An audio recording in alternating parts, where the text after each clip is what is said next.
அரசு பணி அப்படிங்கிறது ஏன் எல்லாரும் விரும்பக்கூடிய ஒரு விஷயமா இருக்குது அப்படின்னு பார்த்தீங்கன்னா, அதுக்கு ஒரே ஒரு காரணம் தான், ஜாப் செக்யூரிட்டி. ஏன்னா கவர்மெண்ட் வேலையில் நம்ம சேர்ந்துட்டா ரிட்டையர் ஆகிற வரைக்கும் நமக்கு வேலை உறுதி, சம்பளம் உறுதி, உரிய நேரத்தில் நமக்கு இன்க்ரிமெண்ட்ஸ் வரும், பதவி சார்ந்த ப்ரமோஷன்ஸுக்கு சில விதிமுறைகள் இருக்குது, அந்த விதிமுறைப்படி நமக்கு உரிய நேரத்தில் ப்ரமோஷன்ஸும் வரும். ஸோ இதெல்லாம் பல பேருக்கு அரசு பணியை கிட்டத்தட்ட ஒரு ஃபஸ்ட்டு ப்ரிஃபரன்ஸாக நம்ம மாநிலத்தில் உருவாக்கியிருக்கு.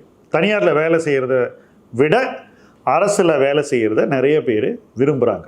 பட் இதில் இன்னொரு முக்கியமான விஷயமும் பலரும் யோசிக்க வேண்டும் என்பதுதான் இந்த வீடியோவில் நான் சொல்ல வர கருத்து. ஃபைனான்ஷியல் செக்யூரிட்டி அப்படிங்கிறது எப்போ ஒருத்தர் கிடைக்கும்னு நீங்கள் யோசிக்கணும்.